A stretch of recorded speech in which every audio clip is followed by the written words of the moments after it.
త్రిలోచన యోగము. త్రిలోచన యోగము అనేటటువంటిది, లోచనం అంటే చూపండి, లోచనం అంటే కళ్ళజోడు లేదా కళ్ళు చూపు. త్రిలోచన, అంటే 3. ఈ త్రిలోచన యోగము అంటే ఏమిటి, దీనివల్ల వచ్చే ఫలితం ఏంటి, ఏ విధంగా ఈ త్రిలోచన యోగం ఒక జాతకుడికి ఏర్పడుతుంది అనేది మనం ఇప్పుడు తెలుసుకోబోతున్నాము. ఇక్కడ త్రిలోచనుడు అంటే ఇక్కడ 3, 3 అంటే 3 కదండి. ఈ 3 ఎవరు? రవి, చంద్ర, కుజ. రవికి కుజుడు కోణంలో ఉన్నాడు, కుజుడికి చంద్రుడు 5వ కోణంలో ఉన్నాడు. అర్థమైంది కదండి. ఈ విధంగా ఈ 3 గ్రహాలకి ఒకరికి ఒకరు కోణంలో ఉండాలి. లేదా రవి నుంచే వీళ్ళు ప్రారంభం చేద్దాం. రవి నుంచి కుజుడు కోణంలో ఉన్నాడు, కోణం నుంచి ఇది కుజుడి నుంచి 1, 2, 3, 4, 5 ఇది మళ్ళీ కోణంలో ఉంది.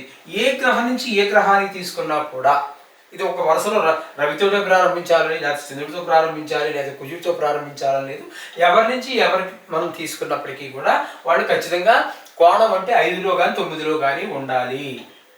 ఒకవేళ ఈ 3 గ్రహాలు కూడా ఒకరి నుంచి ఒకటికి, ఇప్పుడు 9 కూడా ఇది కూడా కోణమే కదా, రవికే కోణం కాదు, చంద్రుడు కూడా కోణమే.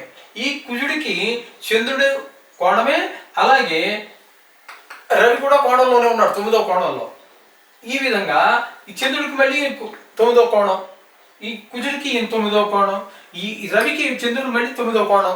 5 తీసుకున్నా 9 తీసుకున్నా కూడా మీకు 3 కోణాలు త్రికోణంలో ఉన్నారు. కాబట్టి ఇక్కడ ఈ విధంగా ఉన్నట్టయితే త్రిలోచన యోగము అనేటటువంటి ఒక గొప్ప యోగము ఏర్పడుతూ ఉన్నది.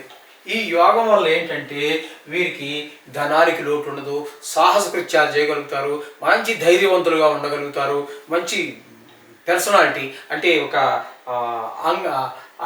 అంగ సౌష్ఠవం చాలా బాగుంటుంది. మీరు చూడగానే ఏ విధమైనటువంటి దుర్గుణాలు కూడా వీరు దరిజారవు.